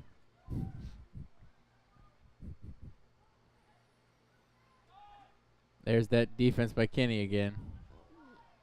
Tony Tiente has the ball in transition, Ooh, he plays let the too ball far go. of a touch in front of him and loses the ball to International once again. International has the ball in the middle of the field now, looking to play over the top. Offside flag is down. International, dangerous position. Mattia is off his line. And the Revolution get lucky once again. The red line saved us again. Ethan Keogh there was in a dangerous position, couldn't juke around Mattia, and he lost the ball just over the touch line for a goal kick to Gregorovic and the Revs.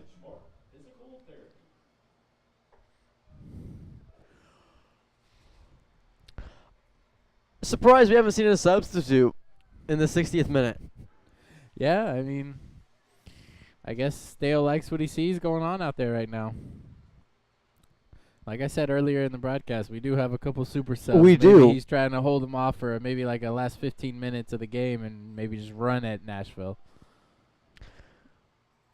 Going out on a limb here, this has been the most simplistic performance that Coach Steo has put into fruition in his tenure at Georgia Revolution FC. Yeah, and I think it was necessary. I mean, starting 0-2 with all the talent and all the, honestly, we should be in International's position right now, Right. looking to go, 9 points, out of 9. But, sometimes you just have to go back to the basics, go back to the Yeah, fundamentals. we and gotta play. build up this year, and build that chemistry. And I think, like you said, this is a good move.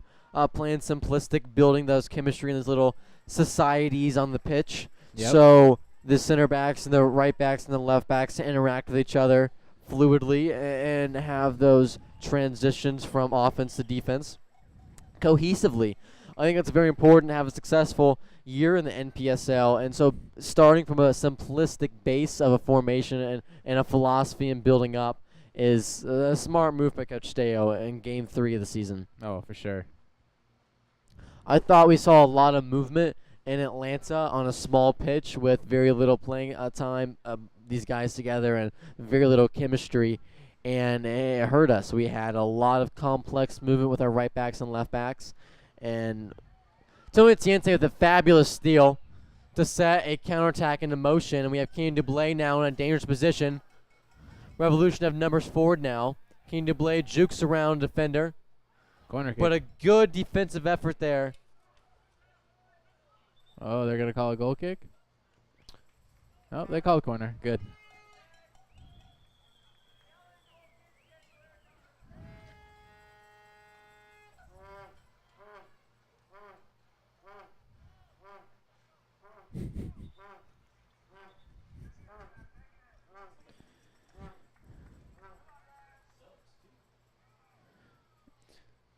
Two substitutions coming in the game. Looks like Aaron Witten and Rodrigo Gonçalves come off the pitch. I thought Rodrigo has had one of his best games in the Revolution uniform tonight. Oh, He yeah, played for a sure. very key and important position.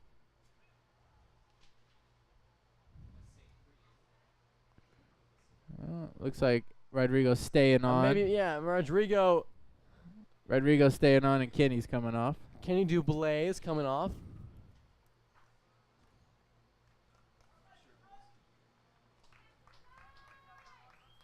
Sajad Delane comes on for Kenny Dublé. Sejan brings a creative spark that we've lacked in this first 62 minutes of this match, and he's a very quick player. I like bringing him on as a super sub. Revs have a chance there. The second chance ball off the corner kick.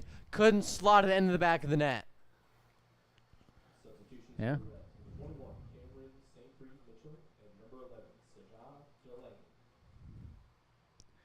Cameron St. Prix, I thought, had a good cameo last week in Atlanta SC. I'm looking forward to seeing more of him perform tonight. Yeah. and Brahan we had Gamara. Lewis Sharp on last week or 2 weeks ago, our first home game, and he had said that Cameron was a really great player. He was coming off an injury, and hopefully we'll see him get back to his form and really perform for us.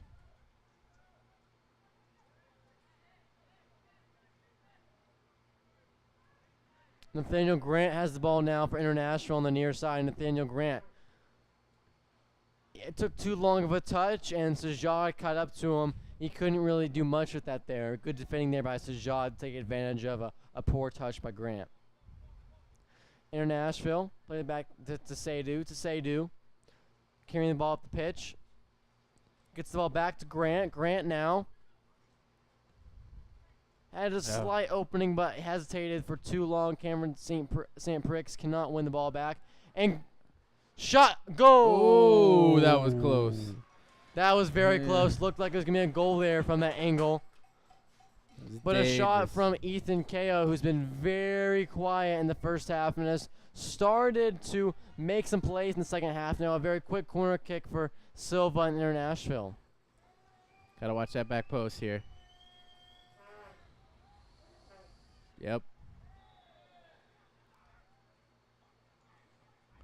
Frank Down goes down in the box, but Braunhan goes down as well. I think that's one of those situations where they both fouled each other, and you can't really call it much there.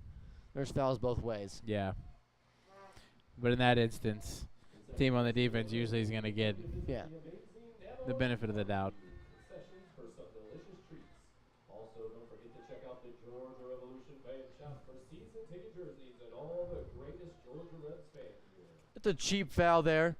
Cameron St. Prix didn't look like he was in a bad position. Didn't look like he did anything to deserve a foul. Just a kind of a cheap flop from Yeah. International. Might have been a little bit of a makeup call there. Yeah, but I don't think a foul in the box like that. Penalties deserved from that. So If anything, just let him play on and Right. let the play itself out. number 5 International is not listed on their official roster numerically.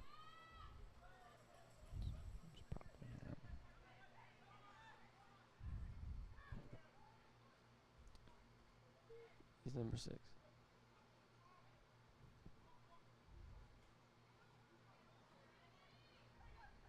Nicolo Dingani gets the ball back to J.P. Brewster. He tries to look for Silva. And then Frank Down athletically wins the ball back. And then Degali's held there by Thomas Shearwig. Excuse me, Avery Shepard.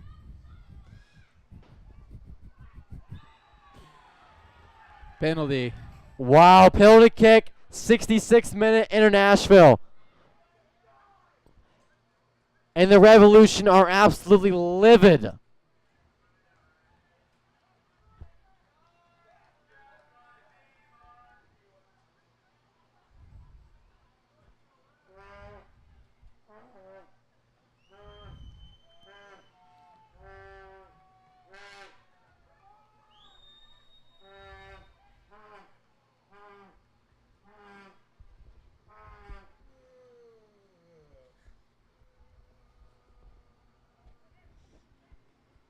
All right, well, let's see.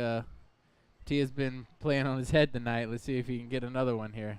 Solana Silva lines up for the penalty kick.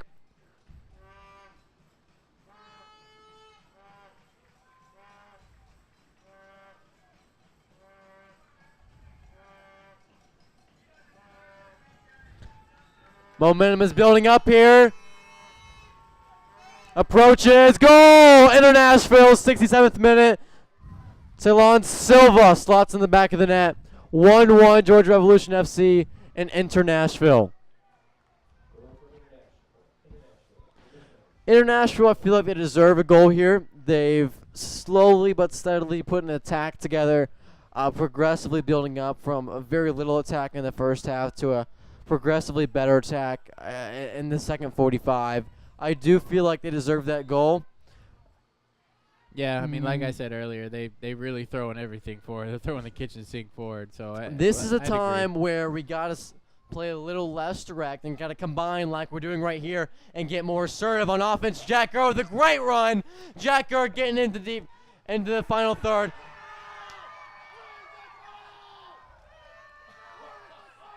And Jack Gurr is furious for the no call.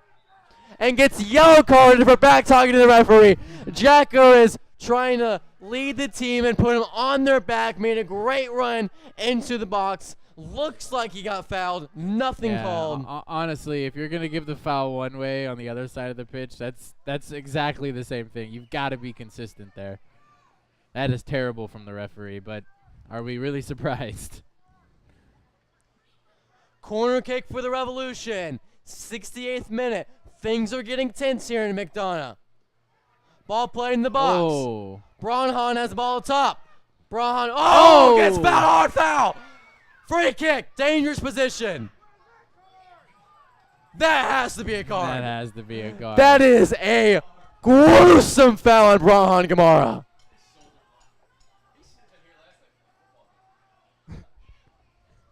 Yeah, I'm not sure. This ref has really got to rein this game in right now. He's on the verge of losing control.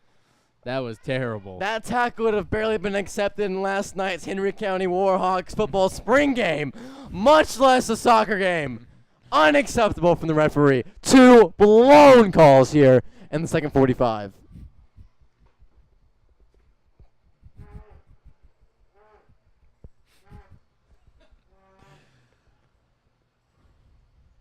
Well, hopefully we can capitalize on this. I think Silva's trying to explain explain here how to take a free kick. I'm not sure what he's saying. Are I'm you very interested though. Kick it over. I don't know. Yeah, playing some mind games here. Into the wall.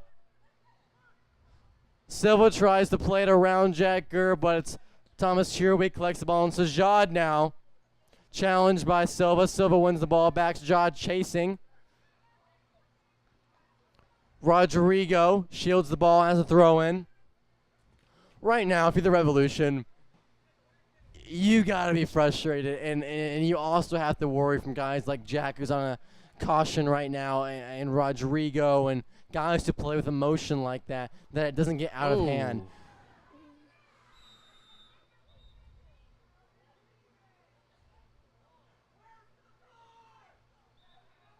And it looks like Thomas Sherwig was hit either in the hand or the face there by a Nashville player's boot, and he is down.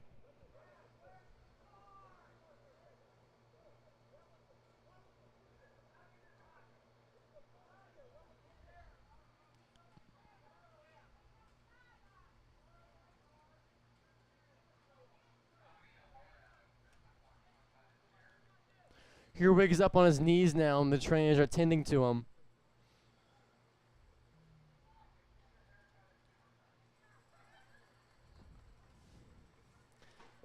All right, let's play a little game here.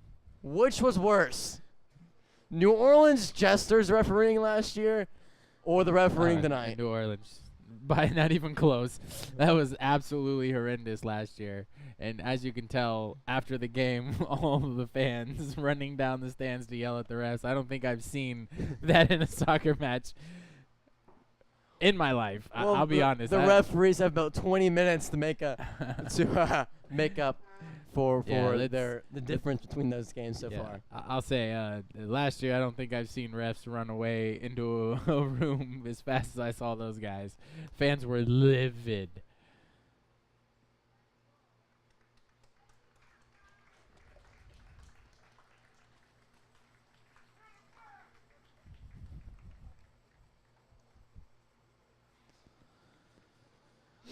Thomas Sherwig comes off the pitch now.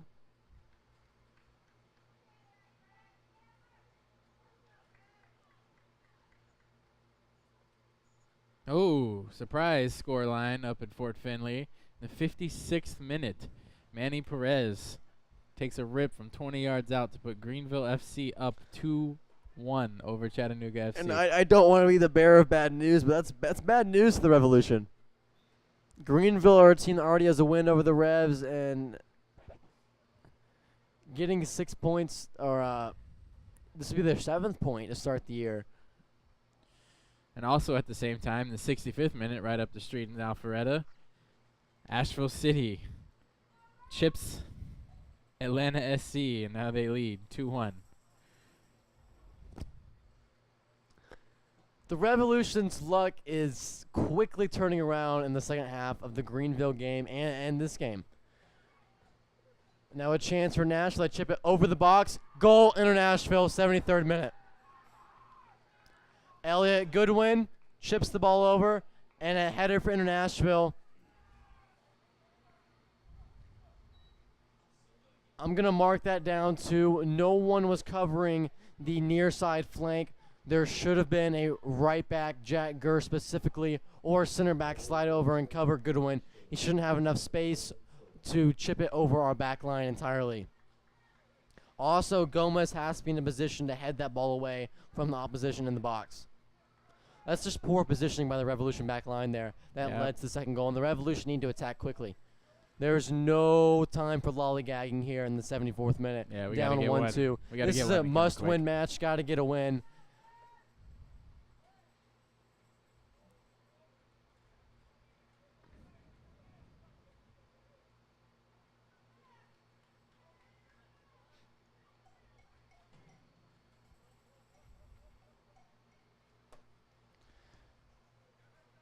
Long ball play by Gregorovic. Avery Shepard can't win the ball. Cameron St. Pricks does win the ball back. Revs have a chance. Oh, and he gets gosh. upended. Yellow card.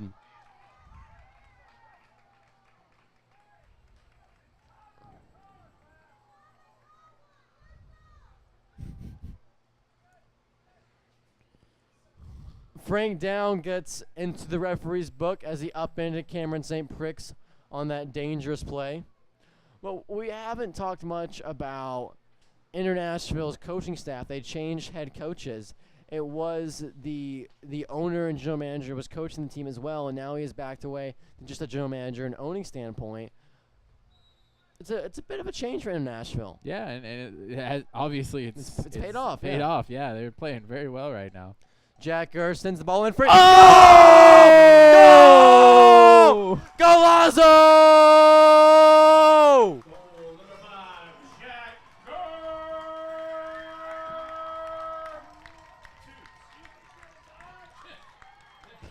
That The captain, oh my Jack God. Gurr, from what looks like 40 yards out, equalized in the 75th minute. That was amazing.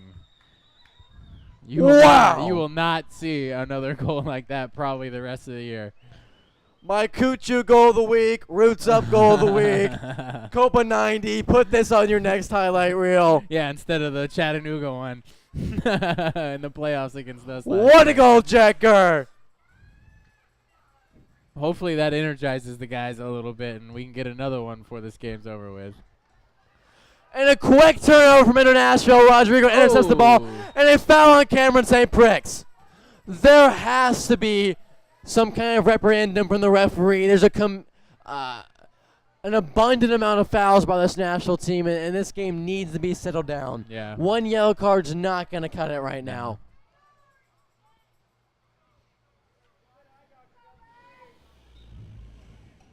Well, it looks like Mr. Jack Gurr there answered Aaron's goal earlier in the game. That bet's heating up. Jack Gurr looking for the assist now. Tony Tiente couldn't get his header down. Fans, live well and play strong for all your medical needs. Deeper's Landing Family Practice, providing care at your convenience. Proud sponsor of the Georgia Revolution FC. That's Eagles Landing Family Practice. Yeah, that's what I thought.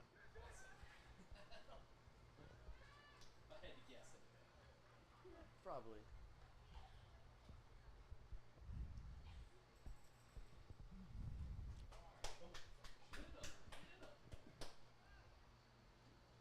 '77th minute now. We want to give another shout out to our good friends at Ingles.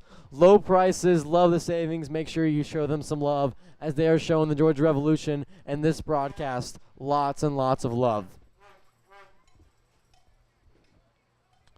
Jack Gurr throws it in, plays it back to Gregorovic. Gregorovic's getting pressured by Chuck Anu. He's a familiar face, one of the only returning players from International's team last year. International's pressuring. They want that third goal.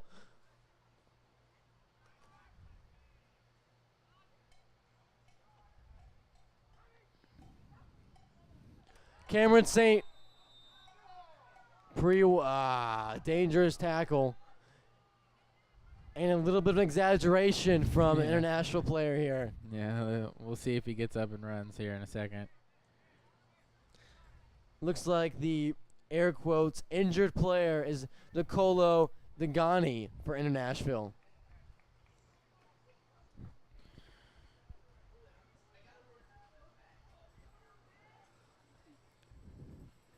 Seems to be just fine about now.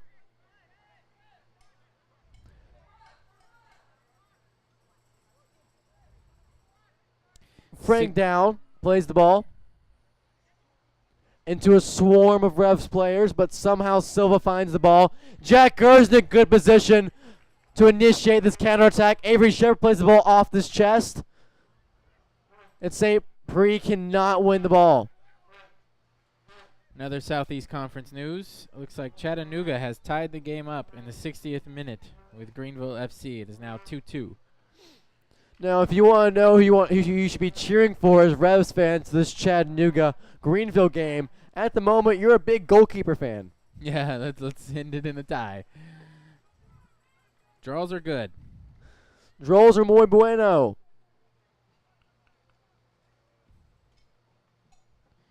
And other news around the Southeast, AFC Mobile is up 2-0 over Hattiesburg in Gulf Coast Premier League play.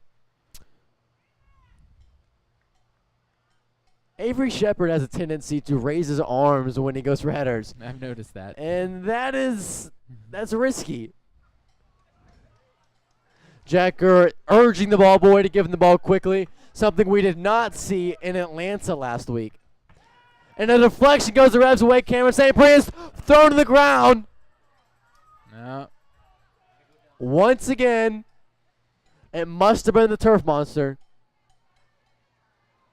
Another ball goes the Revs' way, and Jack Gurr has lots of open green grass. Sends the ball to Avery Shepard. Frank Down gets a header. Oh, Pascal into the game now. Has the ball. Pascal plays it to Sajad. Sajad the lane. Can't track the ball down. Throwing for Nashville. Pascal brings a lot of creativity. Brings a lot of flair to this game that we need to open the space up. I really like the move of bringing Pascal onto the pitch.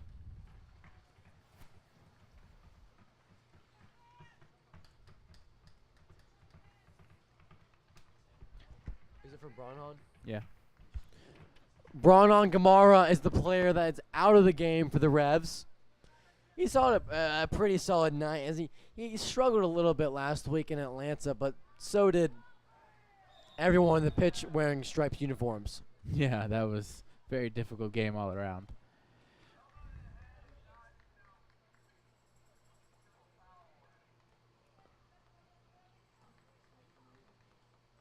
And once again, as you can guess it, there was another foul in Nashville.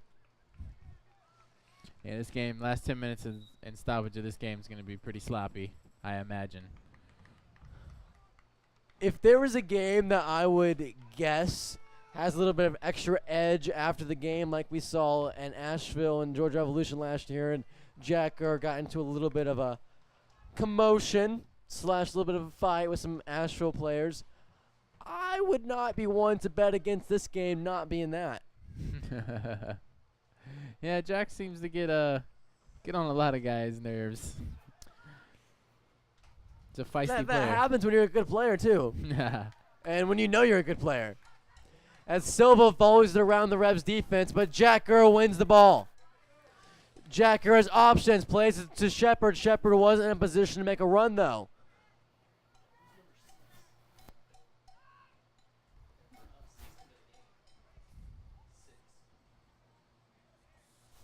I think it's Eggbay. Who came out? I think Thomas Herwig did. Did Thomas come out? Into the game for the Revolution, number 6, Andy Day.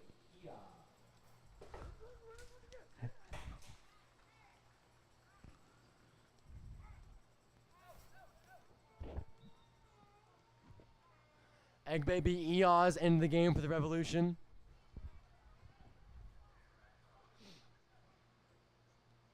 And a dangerous slide tackle by Sagi Hirsch is hurdled by Chuck Anu. Oh, excuse me, Alahaji Tamanu is into the game. Former Georgia Southern player, current Georgia Southern player, just finished his sophomore season, and former Atlanta United Academy player.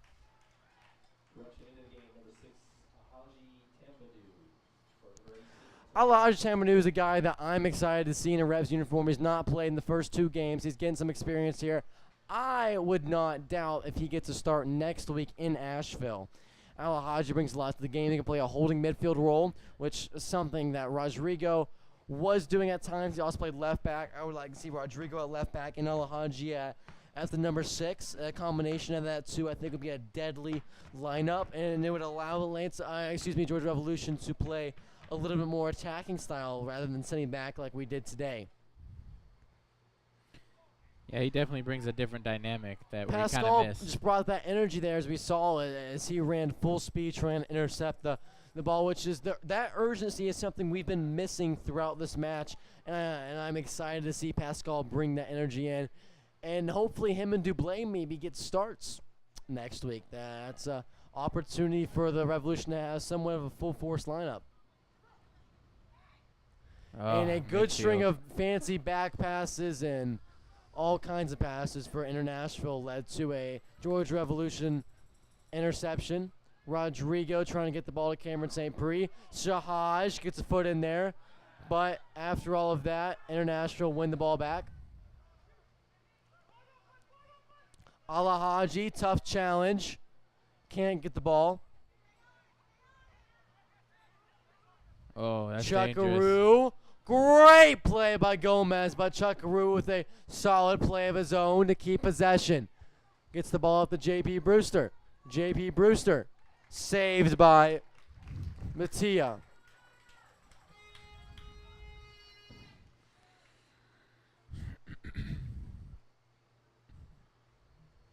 85th minute now. 1 goal decides who takes home 3 points as Georgia Revolution FC and Nashville are playing in this tightly contested NPSL Southeastern Conference game, in a game that has a lot of impact on the Revolution season. A loss here could really hurt the Revolution chances of making the playoffs, but a win keeps them in contention.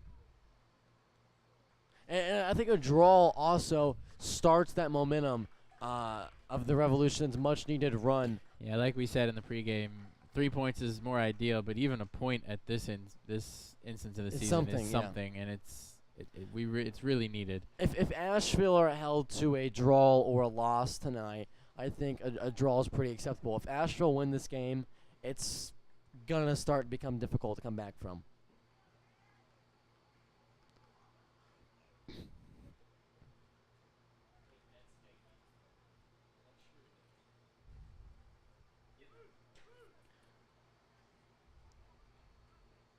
Number 25, Egby Bakia. In for number 29, Avery Shepard. Avery Shepard comes off for Egby. Yeah, I'd have to say Avery's probably a little disappointed. He had a couple chances today. Yeah, he had a sitter from about 5 yards out with no one in goal and soared it over the crossbar. I would be disappointed too, personally. I think that qualifies for disappointment. But then again, that's how soccer works. Yeah, sometimes you're on, sometimes you're not. Mattia comes out off his line. Dangerous now. Ooh, the Revs get lucky as Mattia was way off of his line. Did not have nearly a good enough clearance, and Nashville did not capitalize on the given opportunity. Goal kick for this international squad.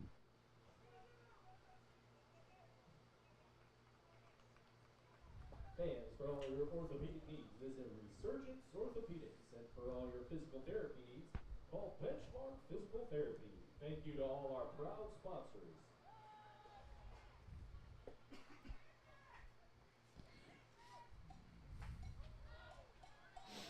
Tony Ciense has the ball, middle of the field. Excuse me, that was Alahaji Tamanu. My bad. Mattia sends the ball up the field, looking for Tamanu. Tamanu had a very solid year at Georgia Southern. His freshman year, he was kind of getting used to things, getting settled. But in year 2 at Georgia Southern, he really came out and was very impressive throughout the season for the Eagles. And he played 32 games last year. 24 of those were starts. That's good for a freshman, especially in D1. Former Atlanta United Academy prospect. Actually won the U17 championship a few years back with the Atlanta United Academy. And Atlanta United's first ever season as an MLS club. Long throw in for Soggy Hirsch. The Revolution are dangerous. They scored off one of these last week in the Atlanta Derby. Line drive of a throw in. I'm not sure that's what Soggy wanted. But the Revolution do cycle the ball back up, and we have another chance to score. And Jack Kerr goes from distance. And if we're playing American football, that would be 3 points. Unfortunately, we are not, but we do need those 3 points. And the standings or the scoreboard would be greatly appreciated. This evening, on the far left, 00, Jaden Keener. Number 11 on the far right, Ben Guyman. And on the near side here, number 40, Levi Carter.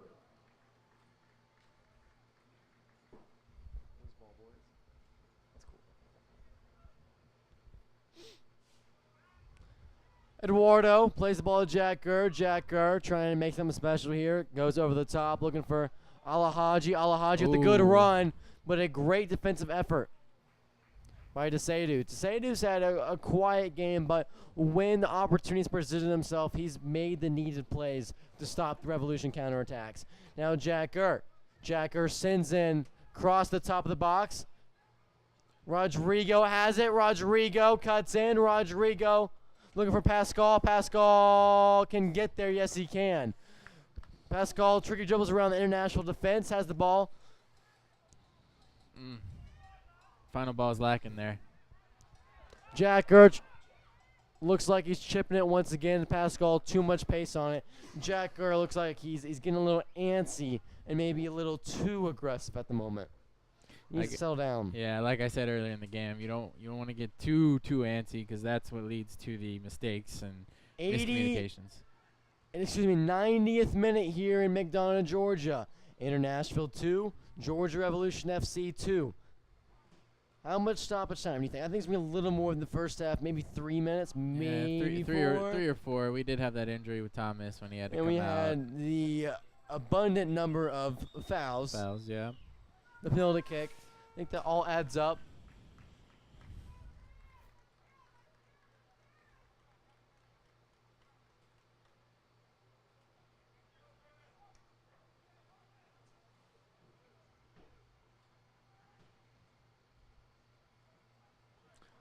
Throw in the header. Revolution get a dangerous throw in on the other side of the field. Looks like Rodrigo Gongalve is going to take this instead of Sagi. Rodrigo plays it quickly. Looking for Pascal. Jacker has it now. Jacker. Cameron St. Prix jukes around the defense. Sends a cross in, but a man was not there. Good play by Cameron. Yeah. I like that initiative from him.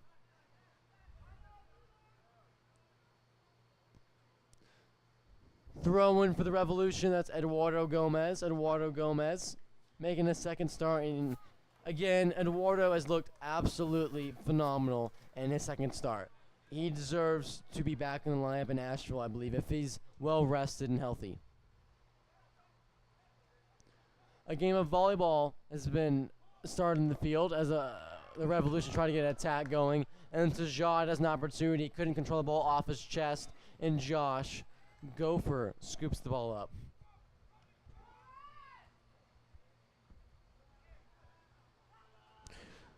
Eduardo does have professional experience. He's played for FC Fleury 91 in Paris, France. Sajad with a great show of talent and skill here on the far side of the field.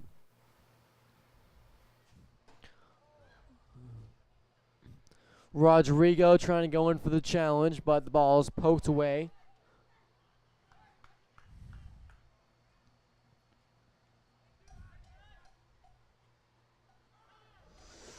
Rodrigo, dangerous tackle. Oh, this is dangerous. Chuckaroo. Chuckaroo gets a good shot. Mattia saves the ball. Looks like it bounced off the post after the initial save. Now we're on And the no run. one was there to scoop to put it back in the net. Now What the a Revs are ball. countering. Oh. Alhaji couldn't quite get there. It was tipped by Desedu. Now Pascal shoots. Oh. If that shot goes in after the Jack Gurr shot, Yeah. that's too. That Pascal goal would have been an SC top 10 nominee for sure. Yeah. That was a shot, a line drive, good power. Everyone supporting the Georgia Refs this season. It's a shame the defense fell asleep on that second Nashville goal, or else it'd be a different story right now after that Jack Gurr goal. If a penalty kick was called in the box, this would be a different game right now as well. Yeah. We're into the 4th minute of stoppage time. Can't be much more than this. No. This will probably be the last offensive The possession. Revolution got to take a risky shot from, like Pascal just took. This corner kick could do it.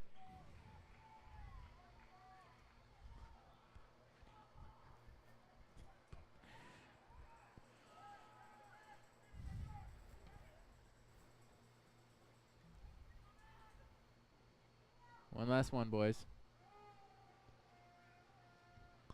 Corner kicks in Ooh, over the dangerous. crossbar. And the Yep, final that was whistle is it. blown from McDonough, Georgia. Georgia Revolution FC 2, Enter Nashville 2. Next week, the boys travel to Asheville City to play the Blues. Yep, it's good. Finally got a point. Maybe we can build off of it.